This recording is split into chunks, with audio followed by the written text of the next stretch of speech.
Ayaka! Yoimiya! You're already here! Good morning. Xavier said yesterday afternoon went well. Yeah, and how about you, Ayaka?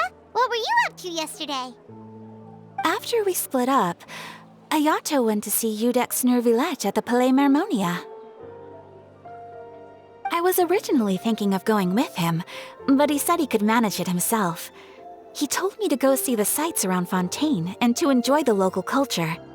So I rode the aquabus with Yoimiya and visited the opera house on Aranias Island. Yeah, you wouldn't believe what we saw there! 2 mechanical puppets that were dancing together! You've already seen them, right? Yeah, those two! Amazing, aren't they? We sat and watched for quite a while. It was mesmerizing. Like we could keep watching them forever.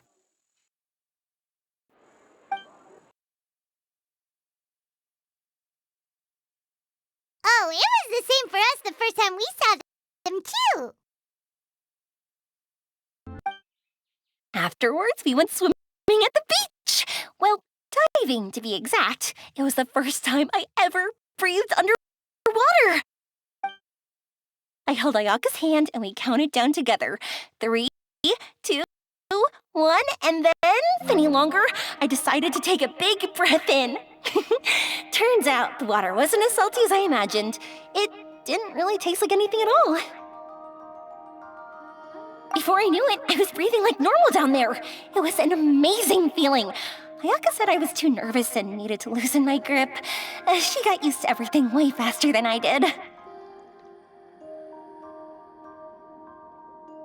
I knew that the Traveler could do it, so I had no doubt we could do it too. That helped me feel at ease as soon as we dove in. The underwater world in Fontaine truly is beautiful. I love seeing the romaritime flowers blossoming underwater, like little candles lighting up the streets at night. Yeah, and there were so many creatures that we've never seen in Inazuma. Like those fish that shimmer like a sword blade. Whoosh! Oh, and those big fish that call when they see people. Ooh. Oh, you mean hunters, rays, and blubber beasts! I just love the name Blubber Beast. Just wait till Pops and the others hear about this. They probably won't believe a word I say.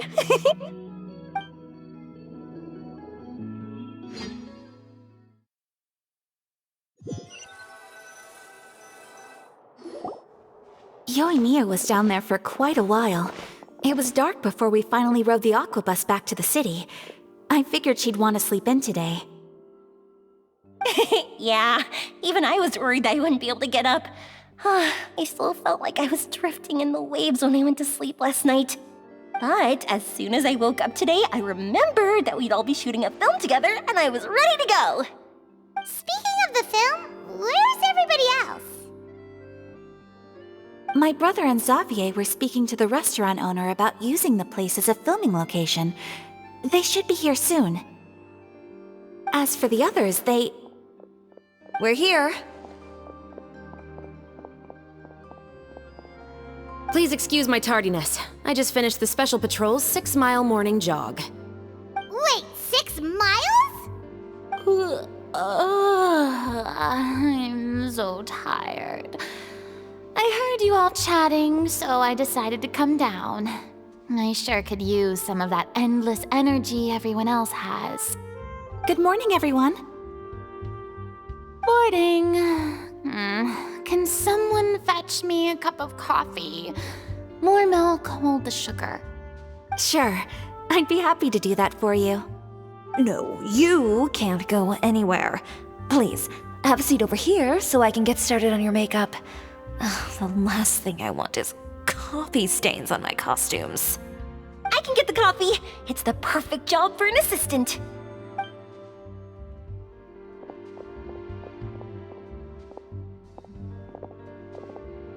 So much energy. Seriously, what's her secret? Oh, Yoimiya's always like that. But you sure look exhausted, Furina. It's because you're not used to waking up so early, huh? Of course not. I spent the whole night reading the novel from cover to cover. marking sections that either need to be omitted or adapted. Wow, Paimon didn't expect you to be so thorough. Well, I was the biggest star in all of Fontaine after all. It takes more than just a pretty face to earn a reputation like that. I know how to get serious when the situation calls for it. I went all out when I was acting as an Archon, so why wouldn't I do the same for my own life? Here's your coffee, Director Furina.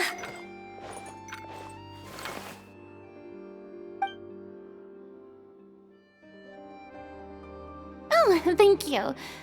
The sound of being called director and the aroma of coffee feels almost as refreshing as hearing the birds chirping in the morning. It seems everyone has managed to arrive on time. We've reached an agreement with the restaurant owner. We are free to use the second floor to shoot our film. Really? That's great! He is really looking forward to our film and hopes that providing his restaurant as a filming location will attract more customers. Well then, Mr. Xavier, I'll leave the rest to you. Okay, thanks. First, I'd like to introduce our new members. This is our prop manager, Veronique. She'll be in charge of all the film's props and items.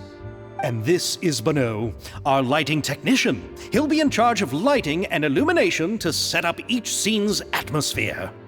Wow, sure feels like we have some real professionals joining the crew now. First of all, please allow me to first express my sincerest gratitude to everyone in the crew. When my investor informed me yesterday that he wouldn't be able to provide the funds, I really thought that this was the nail in the coffin for this film. I had no idea that I'd find so many people willing to help me on such short notice. Thank you. Thank you all from the bottom of my heart. No need to be so cordial, Mr. Xavier. We're all honored to be a part of this. Your works made a profound impression on me when I saw them back in Inazuma. I am sure that someday, this film will be remembered as a prime example of cultural exchange between Fontaine and Inazuma. Yes, the story is the reason I agreed to join. I can't bear to even imagine what this film would look like without the very best director. Anyway, I would like to make a promise to everyone that as the producer of this film, I'll do whatever I can to ensure that everything goes as smoothly as possible. This is not just my film. It also embodies the thoughts and feelings of every person here, as well as the endless effort we are about to pour into it. So, without further ado, the Two Musketeers will officially begin filming now! You may take it from here, Director Furina. All right, listen up, everyone. The first scene takes place when the two young musketeers are living at the Baron's home, still unaware of all that is about to happen to them. We'll need props and lighting to set the scene. Our lead actors can go get their makeup done, and extras, please take this time to go over your positions. Whoa, seems Furina's really kicking things into gear as the director. Is everyone clear? I don't want anyone traipsing around the set like umbrella finches. All right, cameras will start rolling as soon as the set is ready. Let's make a film that'll make some serious waves in Fontaine. Not the kind of waves that drown people. I mean, the good kind of waves. Seems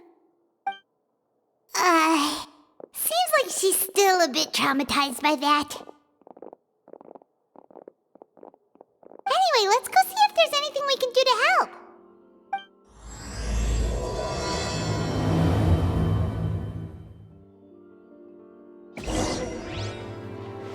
I don't need any help here. Why don't you try asking someone else?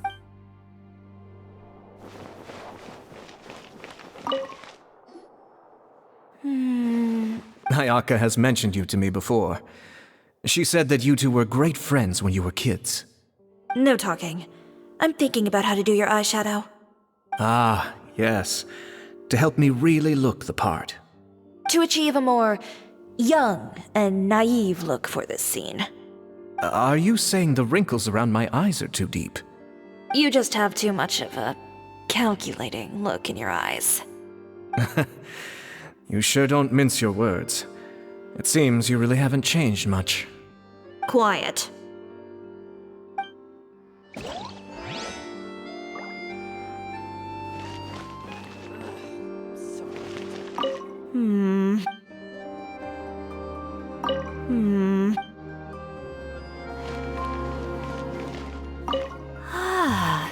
So this is what a musket looks like. Not exactly.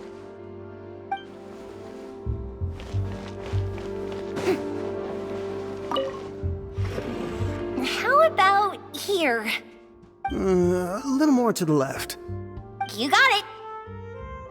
Hey, Yoimiya, do you need a hand? No, I'm fine. You know, doing the lighting is kind of like designing a fireworks show. It's interesting to imagine what kind of atmosphere the lights will create. I heard that the Traveler will be operating the camera and Paimon will be the clapper loader, right? Those roles are just perfect for the two of you. Really? Is that because it'll be easy for Paimon to hold the clapperboard while flying? Well, sure, there's that, but that's not exactly what I meant. I just think that after all your journeys together, you two must have developed a super close bond and just naturally know how to work with each other. If I'm not mistaken, the director will want the cameras rolling as soon as the clapperboard goes clack. Oh, I see. It's amazing to see the magic behind filmmaking. Yoimiya, we need lights over there, too. Oh, on it! I've got to get back to work. Chat with you later. Oh, it's exciting to see so many people working together to bring the film to life. Seems like Yoimiya's really getting into it. But she was right. We do have a super close bond, don't we?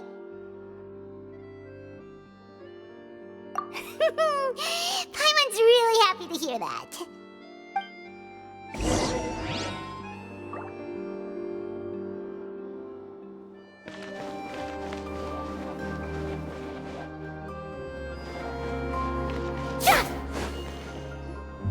So, this is a real musket? No, it's just a prop weapon. Not bad. Have you seen a real musket before? Only in books and newspapers. I made this one based on the relative shape and proportions I saw in reference images. When we're filming, some special gunpowder will be applied around the muzzle, which will help create the flash and smoke effects of a real gun being fired. Which means it'll be up to the actors to portray the recoil. That's right. The sound effects for gunshots will also be added in post-production. Thank you, Veronique. I think I know where to start now.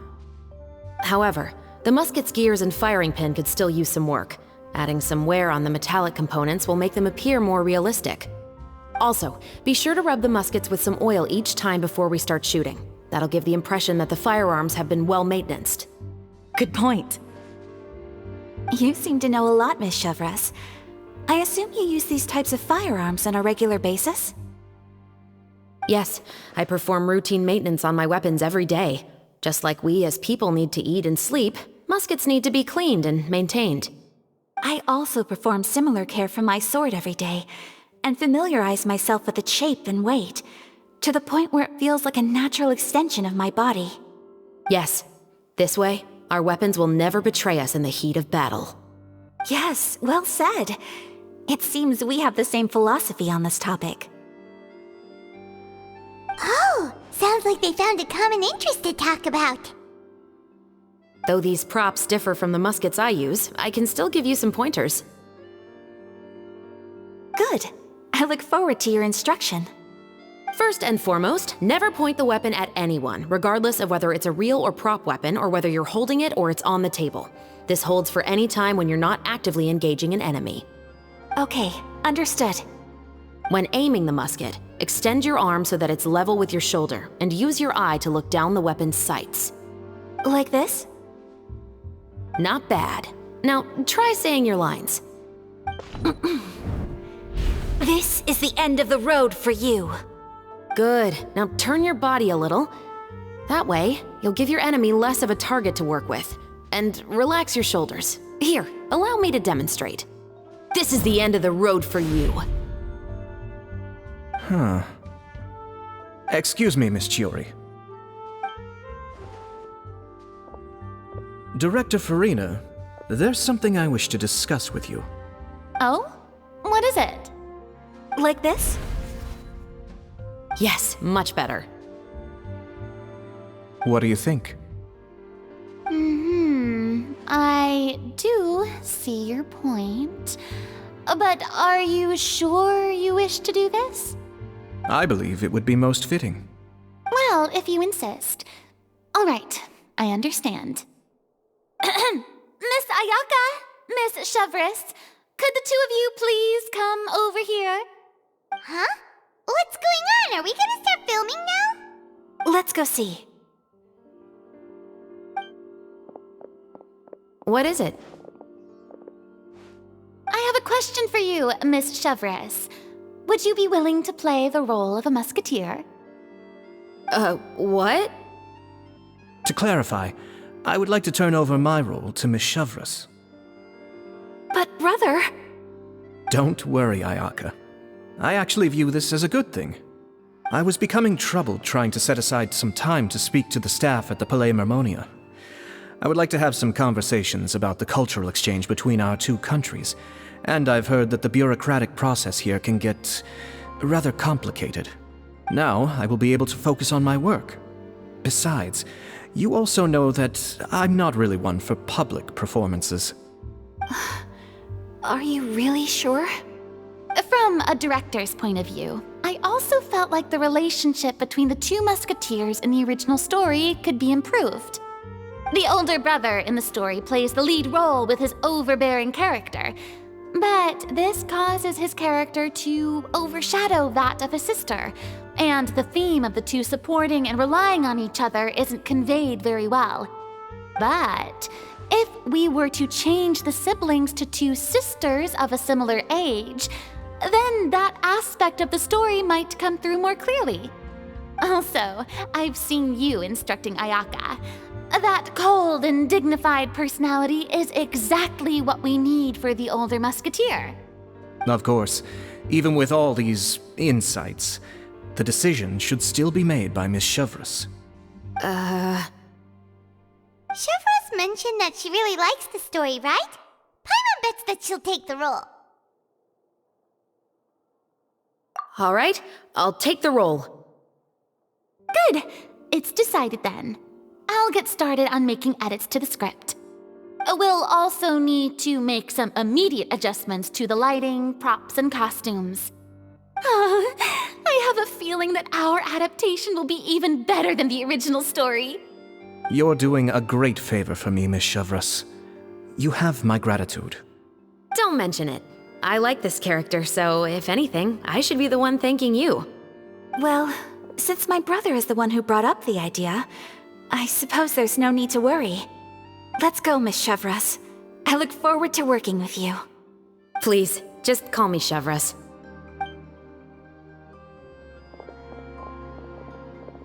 Seems like you're really going out of your way to solve the problem I was having with your makeup. Surely you jest, Chiori.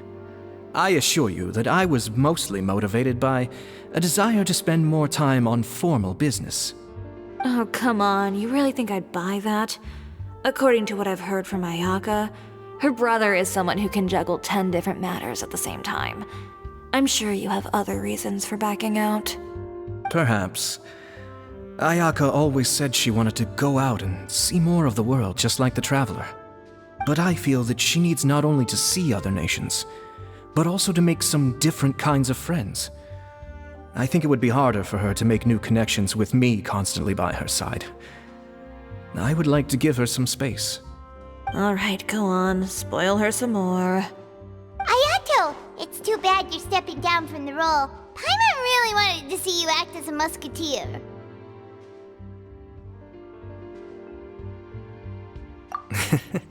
No need to poke fun at me. I'd wager that you also felt that I wasn't the best candidate for the role. It's a little hard for Paimon to imagine you saying those lines. Yes, I've made an appointment to meet some people from the Palais Mermonia. Now, I will have some more time to prepare. Traveler, get the camera ready. Paimon, get the clapperboard. Actors, to your positions. We're about to start shooting the first scene. Go on now. And please take good care of Ayaka. Yep, don't worry. Thank you. I look forward to seeing the film when it's finished. All right, now that we're all here, let me help set the scene for everyone. The first scene takes place when our two main characters are still living at the Baron's estate. They've been ostracized and verbally abused by others in the household, but they still have no idea why. We want to capture how naive and innocent they are despite their pain. Chevreuse will be playing the role of the older sister, Tulip, and Ayaka will be the younger sister, Iris. Be sure to get close-ups of the main characters at the right moment. Silence on the set! Lights! Camera! Action! Let's go! Tulip, Mother's been out for quite a while now. Perhaps she went to pick some flowers on the way home. You know how she loves flowers. Iris, Tulip! I'm home! Mother! You were out for so long, we were beginning to worry about you. I'm sorry, but I'm back now, safe and sound. Here, I brought your favorite treat, apple turnovers. Mother, what are those bruises on your hand?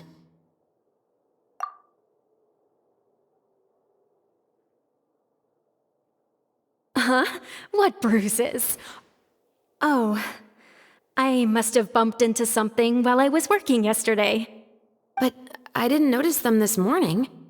Then perhaps they're from when I accidentally tripped when I was out just now. By the way, did you have fun playing at home? What's the matter, Iris? Well, we've realized that no one really wants to play with us. They even took Iris's doll and spat at us. And they even called us names. They said we were... Shh! It's all right, don't worry. Girls, listen to me. It doesn't matter what anyone says. Don't listen to them. No one can define you with such words. You both have wonderful lives ahead of you. Just like your names. You will both blossom like beautiful flowers. Maybe your time to blossom hasn't quite come yet, but one day, you two will bloom more beautifully than anything else. Don't let the soil you're in now ruin your future beauty. Understand? My dear daughters. And cut! Not bad. The actors' emotions were all on point. Let's keep that take. Also, if our clapper loader could avoid shouting at the start of the scene next time. Oh, got it. Great. I was a little worried that my nerves would get the better of me. What about you, Chevreuse? I felt fine. The lines weren't too difficult at all. Seems like Furina must have adapted the role nicely. You two were great. I couldn't tell it was your first time acting in a film. You should have more confidence.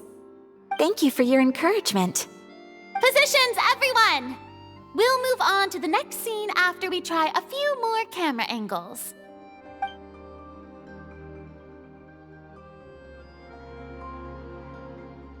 This scene is when our two characters return home, only to discover their mother has been murdered. Ready? Lights! Camera! Action! Mother, we're back. Mother?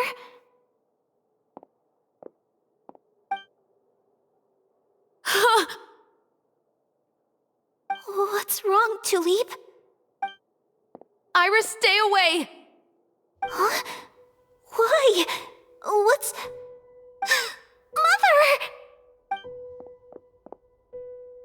Mother... She's...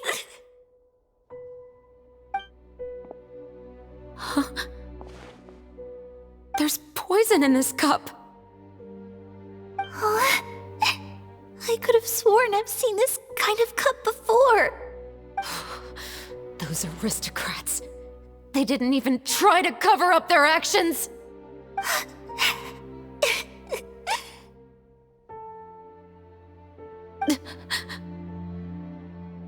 Iris, we need to leave this place.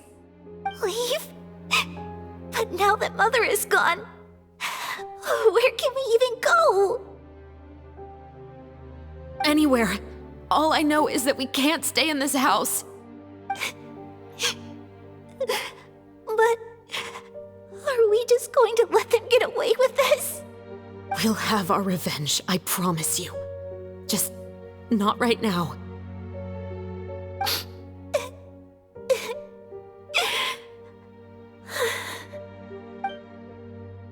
Come on, let's go. No, wait. We can't just leave Mother here like this. At least let me leave this rose with her. That's why we went out in the first place. To buy her this flower. All right. Goodbye, Mother. We'll avenge you. Someday. And cut! Beautiful! Great performance! Oh my, you're so amazing, Ayaka! And were those real tears I saw? How did you do it? I was surprised too. Thank you for the kind compliments. Actually, as soon as Director Furina said action, I told myself not to think about anything. I just felt the weight of the moment and became the character. It's quite similar to practicing the art of the sword. You clear your mind and focus only on what's happening in front of you. Ayaka's performance was amazing. Have I discovered an acting prodigy? Pipe down, everyone! We need to move on to the next scene!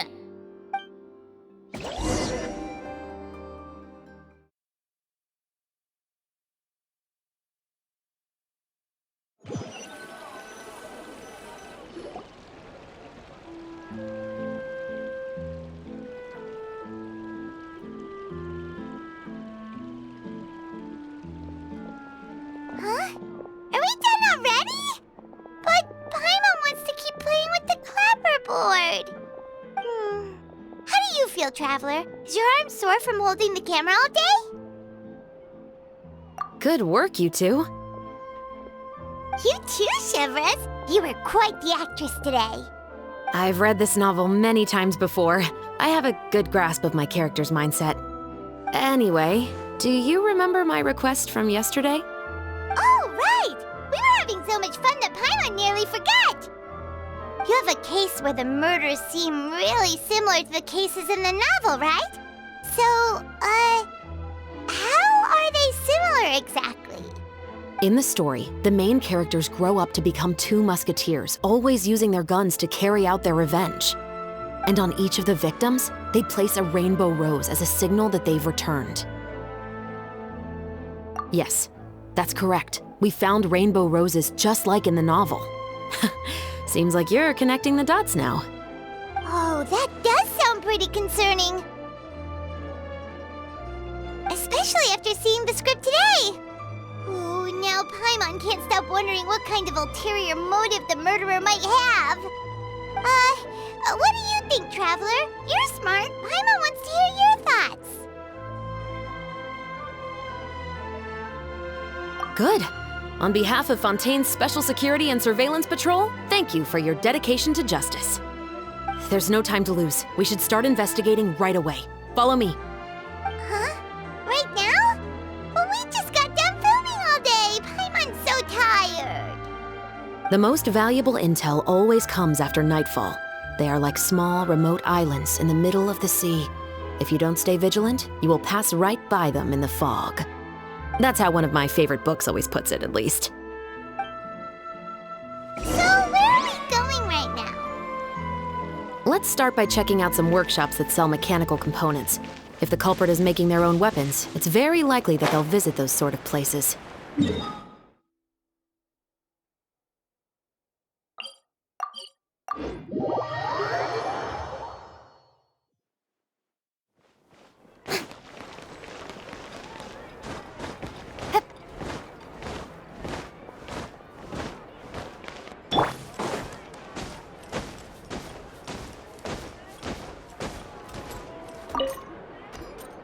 Welcome to LeChaux's Clockwork Workshop. How can I help you? Hello. I'd like to know if anyone has purchased some special components lately. Special components? Sorry, could you be more specific? I mean the kind of components that aren't typically used for clockwork toys, but for firearms. Huh? For firearms? No, we don't sell those sort of things here. Don't misunderstand. I'm not here to cause any trouble. We are merely investigating a case, and we're hoping that you could cooperate. Well, to be completely honest, I'm not even sure what kind of components that would entail. Has anyone ever purchased components here as an individual rather than on behalf of an organization? We have a lot of customers who buy toys, but those who buy components are all regular customers who buy in bulk on behalf of their organization. Is that so? I understand. Thank you for your cooperation. You're welcome. It's the least I can do.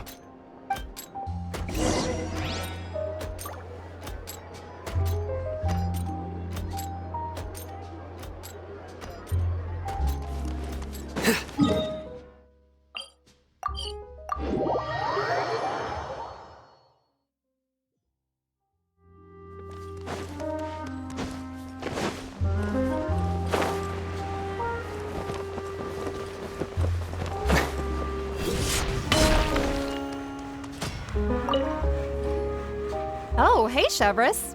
Run out of oil for your musket again? Hello, Estelle. I want to know if anyone has come to your shop recently to order some firearm components. Oh, is this another case? Let me think. I don't think so.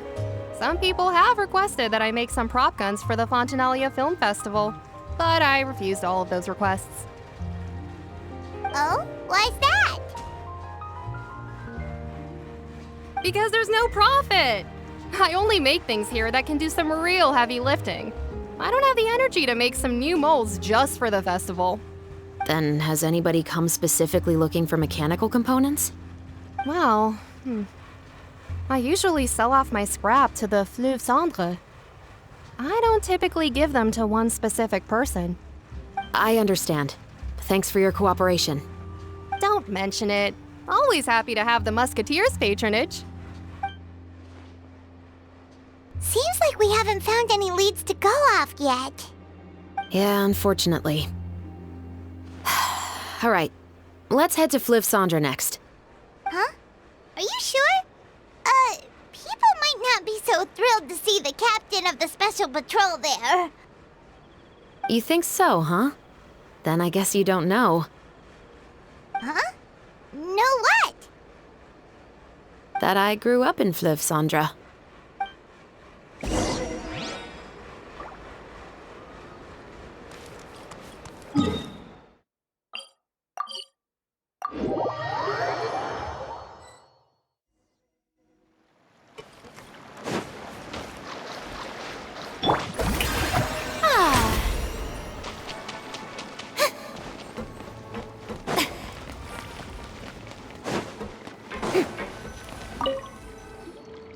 What's all this?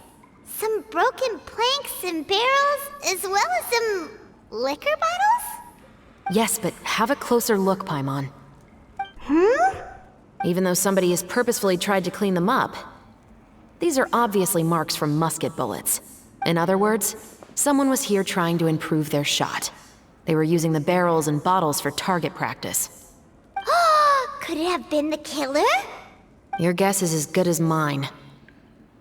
Although many people at Fleuve Cendre own guns, Few hide the fact from others, and even fewer would go to such lengths to hide markings from practice shots. Anyway, let's go. There might be more to this.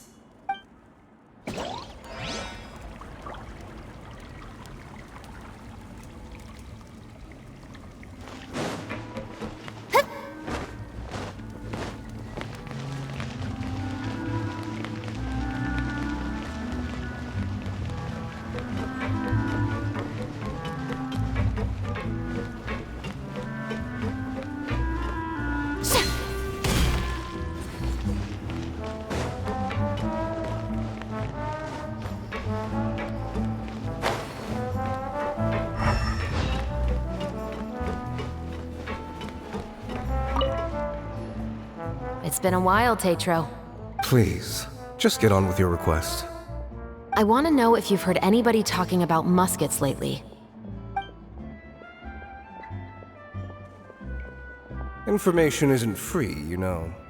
I've heard that bandits have been extremely active in the countryside recently, and they've been affecting the delivery of goods to Poisson. I can allocate some more manpower to help out with that problem. What do you say? You're still as helpful as ever. One of our men got drunk at dinner about a month ago and lost his gun. 3 days later, it turned up in the corner here. What's weird about that? He just forgot where he put it, right?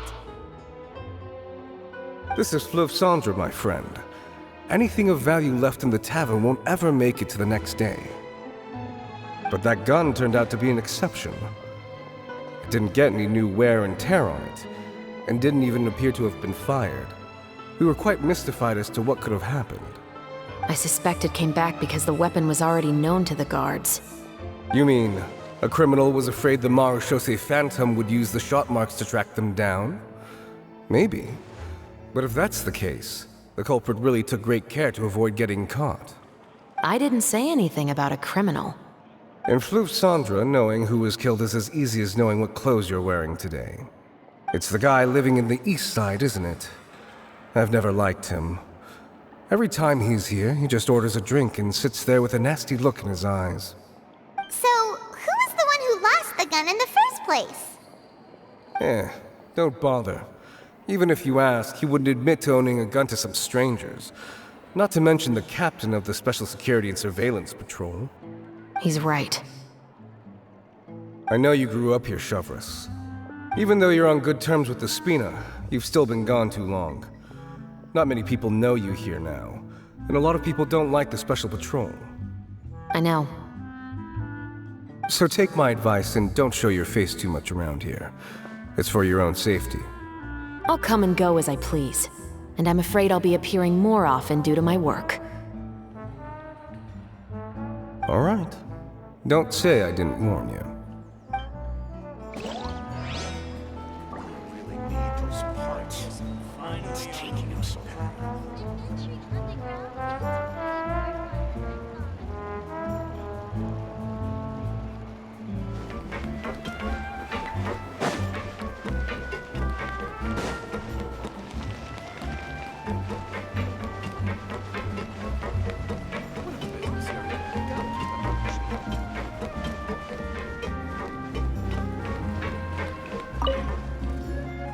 Hello, I'd like to ask some questions.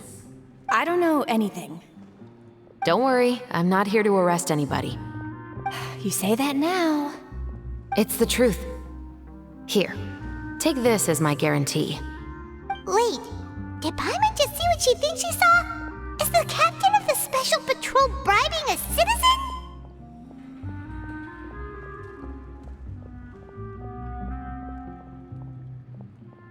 Seems you're different from the other guards. What do you want to know? Have you heard anything related to muskets in Fleuve Cendre lately? Anything at all? Muskets, huh? All I know is that about 2 weeks ago, we started hearing some loud noises at night. So loud that it's been waking me up. Were they gunshots? Possibly. It's hard to tell around here. Someone's house collapsing, a pipe exploding somewhere, it's all the same. but the noises I'm talking about definitely happened after I fell asleep. Do you know where the noises were coming from? I don't remember clearly. Is it that you don't remember, or that you need to think about it some more? You tell me. Then please, think about it some more. She's giving her even more Mora! The noises came from the end of the Southern Waterway. I came out and had a look for myself when I wasn't sleeping well, but I didn't dare get too close. That's all I know. All right, I'll take your word for it. Thanks for the pâte de fruits.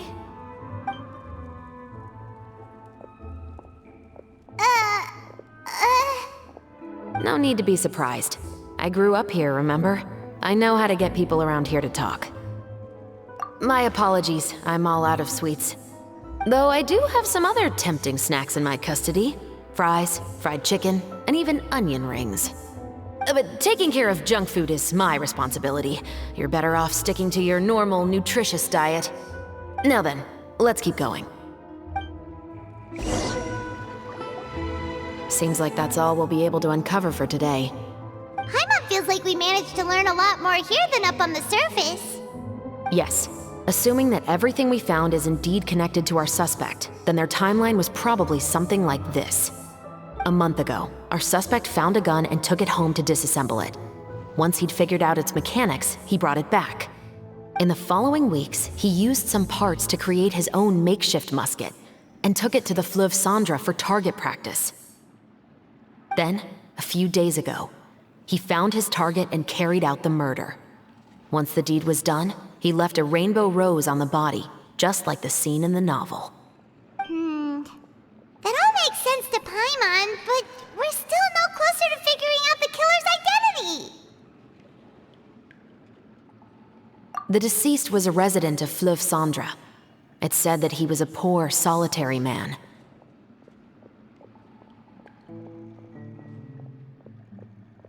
Yeah, that's also something I'm trying to figure out. If we are indeed following the novel, and there's a story behind the murder, then this murder should be an act of vengeance. But according to our investigation, the deceased didn't have any enemies. He was no saint, but no one's heard of a rival who hated him enough to shoot him dead, much less care to leave a rose on his body. What message is the killer trying to convey, and to whom exactly? We've thoroughly investigated that possibility. He claims to have spent the whole day at the Opera House on the day of the murder, and the staff there have confirmed his account. Okay, so he has an alibi. Not only that, he lacks a credible motive as well. He has a family of his own, and both of his parents are still alive. I've looked into his records. He was adopted at the age of 6, and all the proper procedures were followed. There are also records of him at an orphanage before then. In the story, the mother of the 2 musketeers was murdered after the children turned 10. Of course, he could have changed the children's ages, but I don't want to assume anything without evidence. More importantly, I've also had a chat with him in person. He didn't seem like the kind of person who would pull the trigger to kill a man. Then, what should we do now? We have all this new information, but it doesn't help us move forward. Investigations take time. I didn't expect us to catch the culprit in just a single day. How about this? Let's spend the next few days filming with the crew. We can continue the investigation once we're done with the film. I'm sure that given time, new leads will present themselves. Wait, but weren't you saying Intel is like small, remote islands in the middle of the sea just a moment ago? Wouldn't you just miss them if you were to stop looking? Ah, but the book had more than one reference to the islands, Paimon. Oh? What else did it say then? As long as you spend enough time sailing through the fog, you'll eventually come across an island.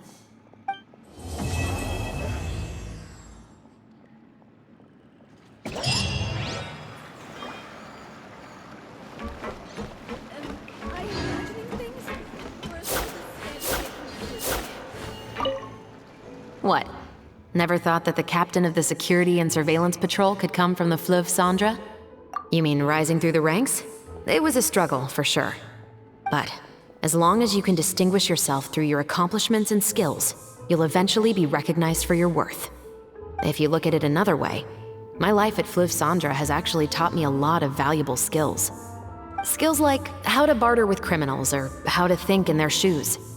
Of course, I'd appreciate it if you could keep this a secret between us.